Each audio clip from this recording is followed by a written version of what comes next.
Hi Flosstube, it's Lisa Smith, Kindred Stitcher.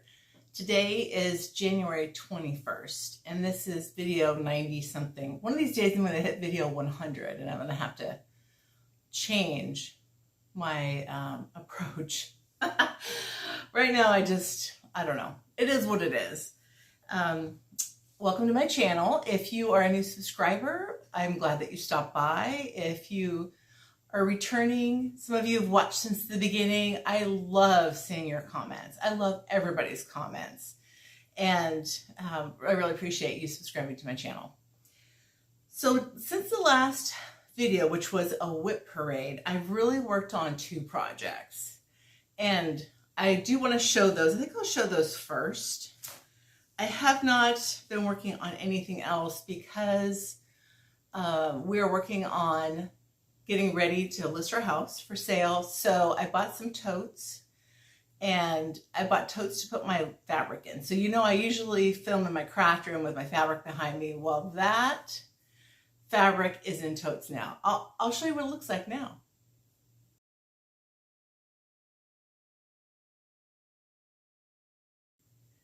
Kind of sad, isn't it? They're all packed away. So I bought these totes. They're on sale. It's after Christmas. Good time to buy them. I bought 5. I came home. I started tearing into it. I had one. I thought I'd pulled up one tote, but I actually had 2 stuck together. I completely filled it with fabric, and I'm like, oh, I got to get this other tote off of it. I could not even begin to lift it. I was like, oh, not going to happen.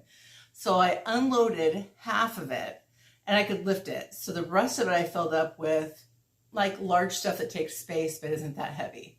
I put some cross stitch stuff in there, put paper mache stuff.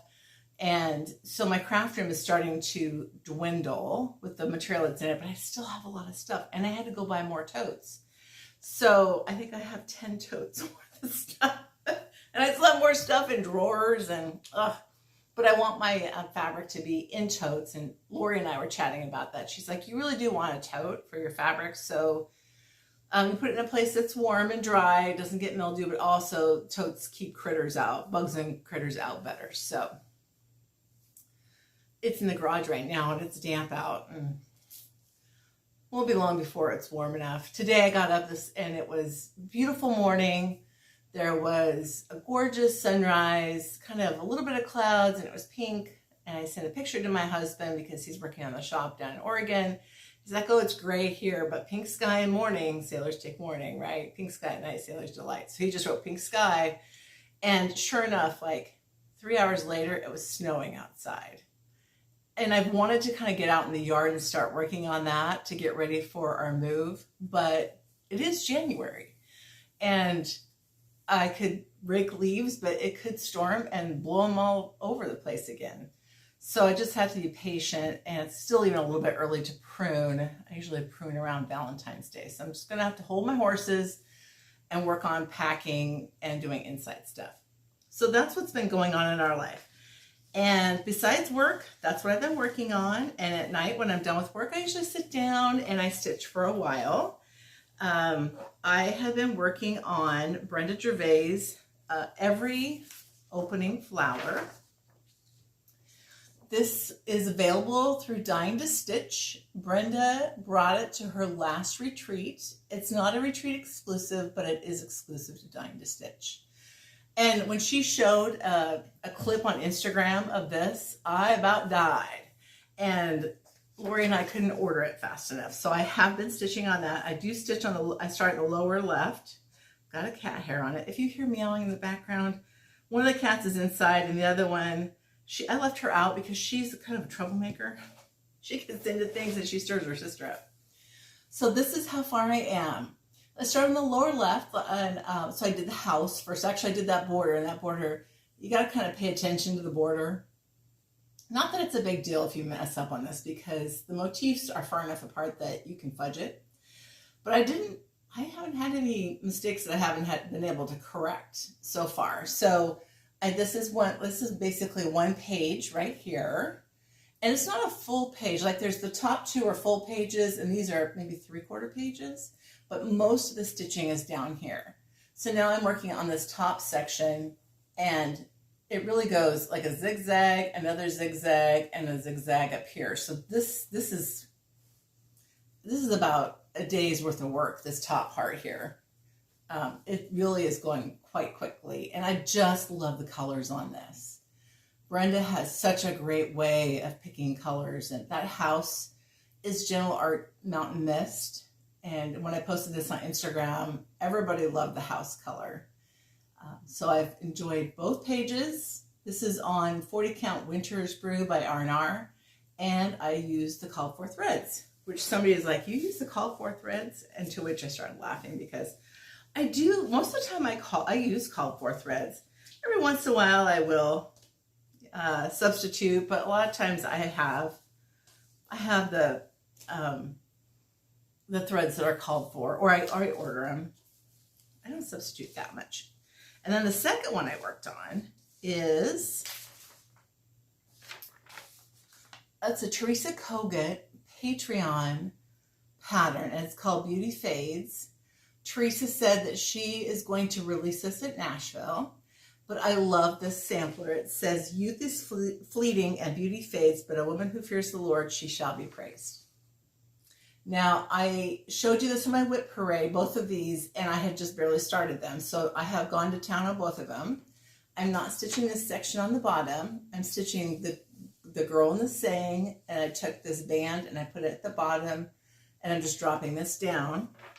And then I did a color conversion on her skin.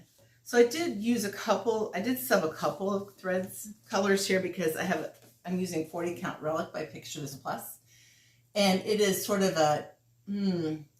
it's almost it's a mottled goldish, almost tangerine color fabric, and I absolutely love it. So I changed the medium green to Loden by Weeks Dye Works, and I changed DMC 611 to Chestnut by Weeks. So it's a darker, like the letters are darker, and like this inside of this face is darker. So I love these. I love both of these so much. I'm not going to stitch on either one until, I'm sorry, we're not going to stitch on anything else but these two until they're done. And I'm hoping they'll be done by the end of the month-ish. Not that I'm in a rush, but that's sort of, I'm a goal-oriented person. So I would expect that probably at least one of these will be done by the end of the month, and maybe even both of them. So this, again, is Beauty Fades by Teresa Kogut. I don't remember what I have to look at the skin colors, but I did give her a little more arm. I had a few stitches to her arm. Teresa's girl was a toothpick girl, and I'm not a toothpick girl. I'm a fleshy girl, so I add a little bit of flesh to my girl. So anyway, those are my two whips. I love them. I love this color of this relic. That's a good color representation right there. I love this fabric. I bought it at Maggie's on Main. They had just received, this was when we were on our trip to Denver earlier this year, and we stopped in. They had just received a Picture This Plus order that they've been waiting for quite a while. And so it was nice to be able to shop. Oops, I'm sorry I keep jiggling you guys because you're on my table here. Let's see, so this will be a shorter video today, which compared to the last one, that was really long. I did a little bit of shopping. Well, I would say not too much, but recently I've had a couple of things that I bought. So one is that I have wanted a spool cabinet for a long time. And I live on the West Coast, so if you can find one, they're rare, but if you can find one, they are super expensive. They're like, $500, $600, $700. They're really the ones with original decals, original stamps. They're like $1,000. And if you go online and find one, you're going to pay a high price, and you have to pay shipping, and they're heavy, right? Because they're almost like a little piece of furniture. So I look on eBay though, and I found one that was for sale in Tacoma, Washington. So it's like half an hour from me. And I was watching it. It didn't have any decals on the front somebody had refinished it at one point, although it's not perfect. There's some marks on it, but nobody else bid on it. And so I got it for a good deal. Even including tax, it was like $150. I was super excited. I didn't have to pay any shipping. I met the person kind of part way, so I didn't even have to go all the way to Tacoma. And I was ecstatic. It was his wife's mother's spool cabinet. He's a really nice guy, and he's like, we live in a mid-century modern house. This doesn't really fit. It's really a little too big for my wife's space. So they just felt like they were going to have to part with it. Not that they really wanted to, or that she really wanted to, but they just needed the space. So I'm going to put a little picture in. I'll show you one with the drawer closed and one with the drawers open. So I put my little treasures inside, and the drawers are very clean. They were lined, two of them are lined with like a very thin foam, but it's not stuck to anything. So I just left it for now, but I'm going to pull that out at some point and just line it with acid-free paper. So here is my spool cabinet.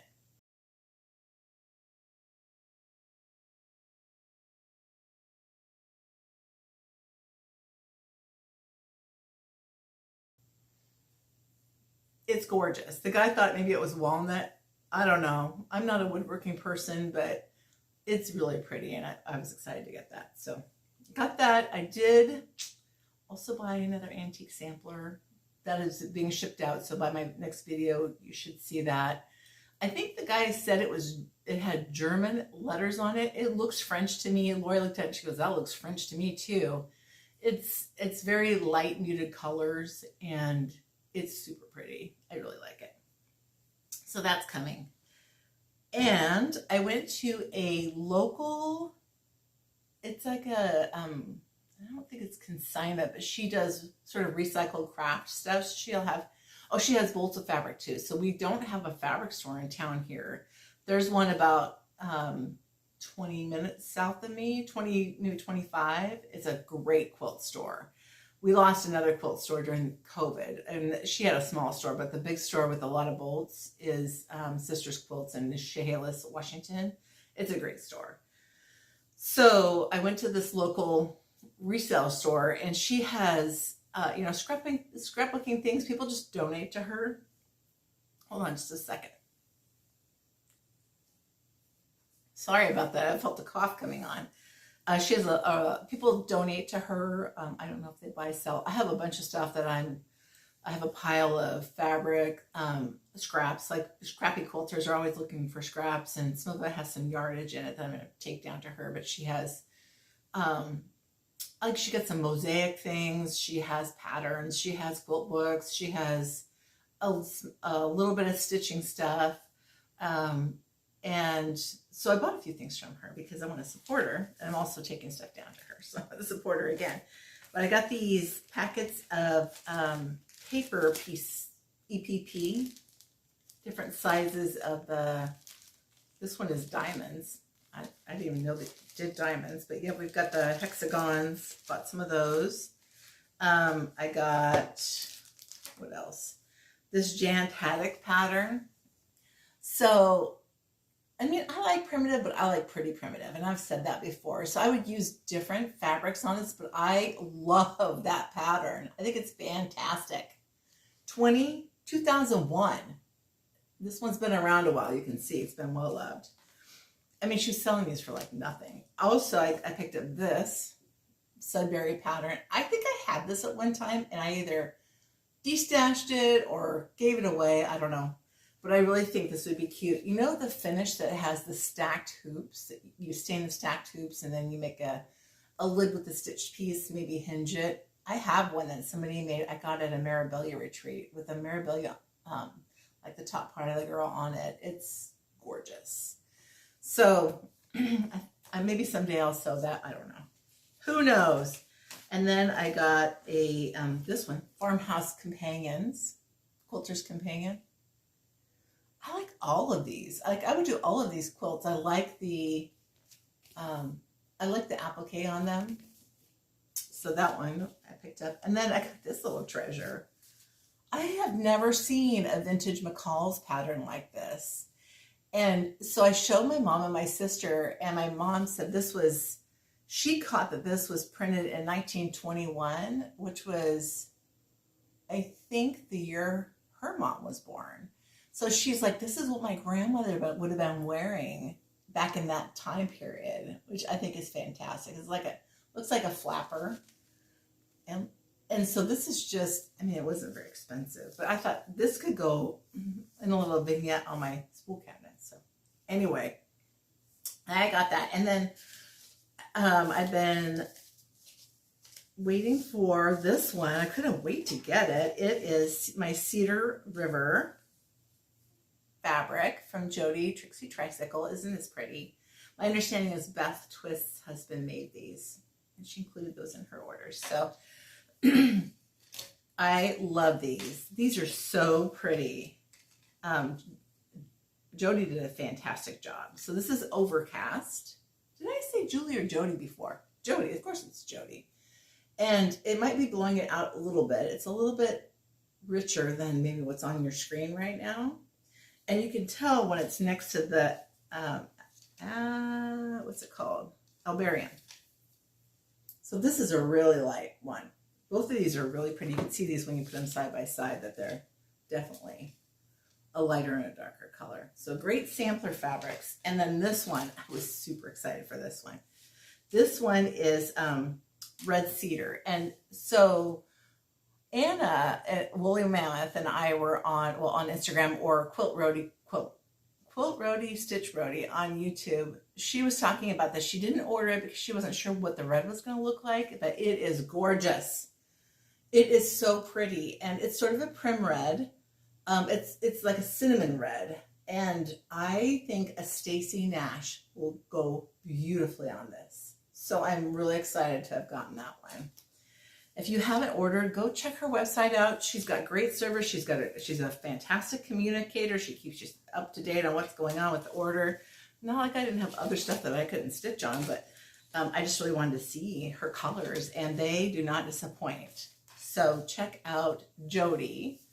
Her YouTube channel is Trixie Tricycle, and her linen company is Cedar River.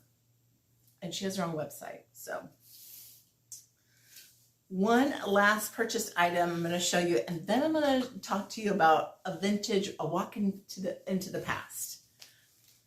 I'm so sorry I keep knocking this and jiggling the camera, but I bought this off of eBay, and this used to be in a library. So you know how libraries have book sales? It has a library checkout stamp card. It was last checked out in 2008. So somebody bought this from the library sale and then sold it on eBay. And it is samplers from Victoria and Albert Museum. And look at that. So this is just full of eye candy. I mean, I'm looking at these. You've got gorgeous samplers, pictures of gorgeous samplers, and it was a fantastic find. It was pretty reasonable for a big, heavy book. It's a great coffee table book. If you just want to sit and kind of flip through something and get ideas, I was happy to get that. I'm not a big collector of resource books or reference books. Probably I'll regret that one day, but for now, I have a couple. That's it. I was thinking the other day about some things that I have stitched in the past, and I watched a few new Flosstubers, and a couple were talking. Who was it? I was talking about having stitched a big bear pattern and then got rid of it.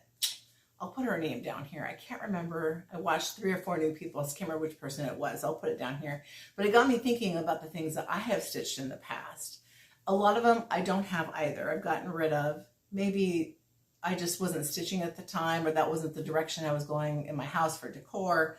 But I stitched something for my mom, and it was, oh gosh, this is probably in the late 80s, early 90s, and I don't think I've showed this on my channel, so I thought I would show you. And I framed it myself. I took a mounting and framing class when I was in college in Southern Oregon. And this was something, it was from the community, like a local community college. And this is what I stitched for her. This is Paula Vaughn's Tea and Romance. It is on, it looks like it's it's an Ada, and it's probably, it looks like it might be 18 count, 16 or 18 count. It's stitched with 2 threads. It's probably 16, but it's a little bit bunchy. It has been washed twice because my dad was a smoker, and this was very, the nicotine clung to it. So when I took it out of this frame, it was brown. Like this was, it looked like an antique sampler. And so I soaked it. And so I think the colors lifted a little bit off the DMC threads. This is stitched with DMC. It is padded with polyester batting. So that was when you would put batting underneath. And then we didn't have wool or cotton batting even that I knew of at the craft store. And I don't think the town I lived in even had a Joann's in it, or it's certainly not a Michael's, but they didn't have a Joann's. So it is like, even out here, it's not just under here. Put a big sheet of it down, a couple, and it's pretty spongy. So I think, and isn't this quite the 90s with the green and the pink? I'm going to frame this at some point. I will have to mat it with the same mat, because even though I've soaked it a long time both times, it still has a discoloration. It's never going to completely go away, which is okay, because if I did put a chemical on it that took that away, it would take probably most of the color off the stitched piece. So I am going to reframe this at some point.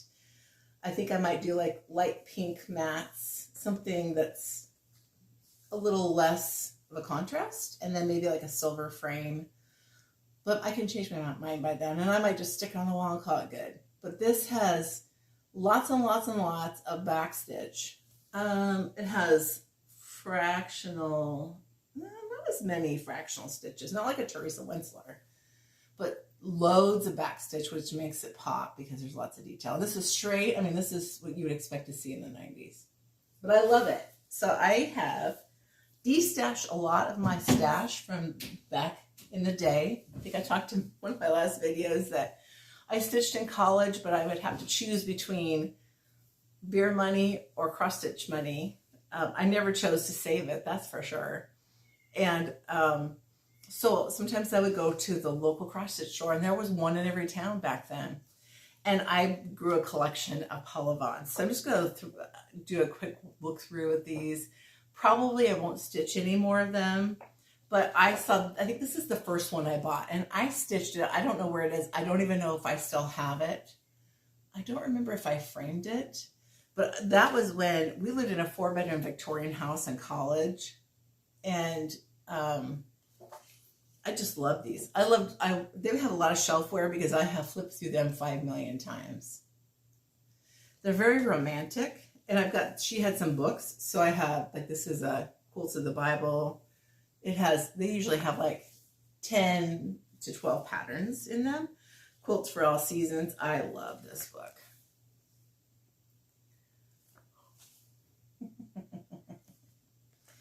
And I think I don't know where the rest of them are.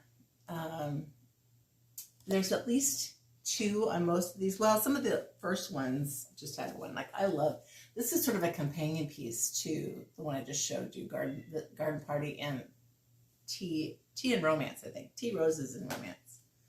This one I started stitching, it was on Ada, and the Ada was terrible, so I ended up throwing it away. I love this, but I'm married. I don't have any girls. I have a niece, but I probably would not stitch that. I do love this one too. Who knows? Maybe I'll stitch another one. I stitched this one. I think I still have this. It was on Ada. It's somewhere in my house. This was beautiful. It's really pretty. I would stitch these if there's not too much. There's not fractional stitches. I stitched this for my aunt, my husband's aunt. I would stitch these over one. It would be so tiny and cute. This is like the second one I bought. My roommate in college, she was going to stitch this one, but we didn't get around to it. This is, she had a lot of sewing machine type patterns. I think I even had this. I ordered a print, And it was in my house forever, and then somebody spilled water on it. It never even got on the wall, so it was destroyed. This is one of her earlier patterns. And so I know my demographic. I'm sure there's a lot of you here who have already stitched these. A blast from the past. This is Grandmother's House. Another book with a lot of patterns in it. I really like this one with the apples. But this definitely, you know, makes me think like a house in the country. Love that house. And Mother's Loving Hands. Isn't that pretty? Again, my new house isn't going to be Victorian either. It's going to be kind of eclectic, but it won't be. Here's another one, Mother's Love.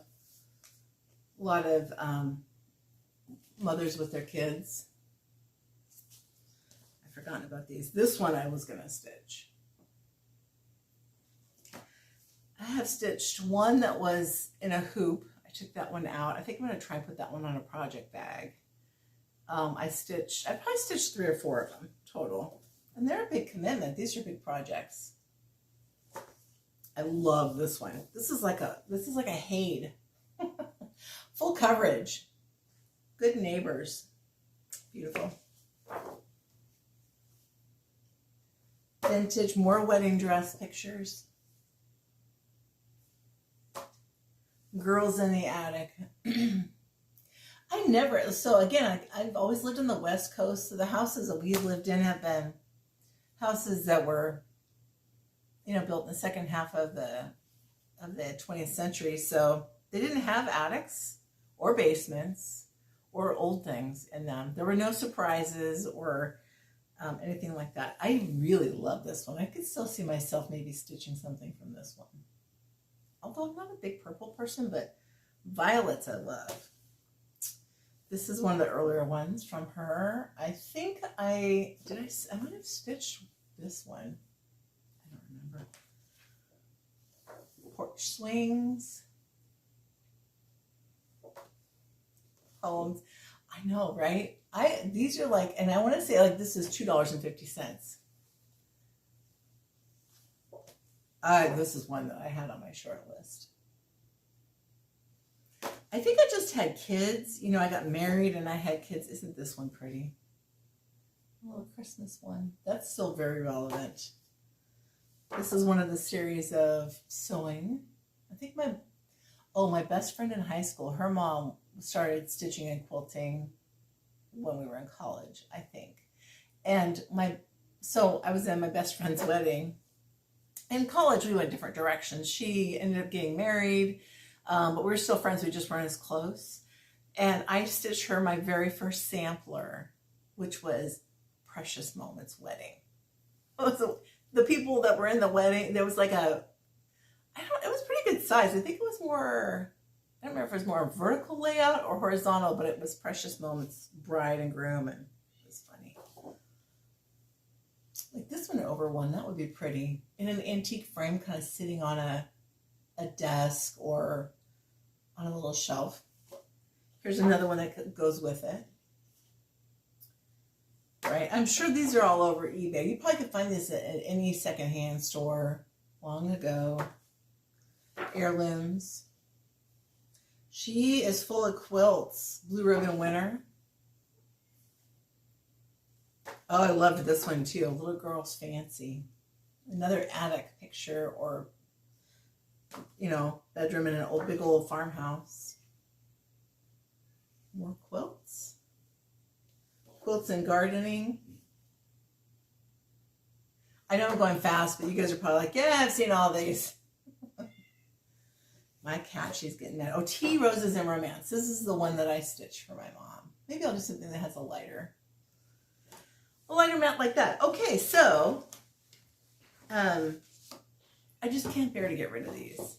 You know, and will I ever stitch one again? Probably not. There's so many beautiful things to stitch, but I probably won't stitch one. I just probably will carry it to wherever, my next house. My cat is mad. She is just like indignant that I have not let her inside. I do have 2 things to give away this time.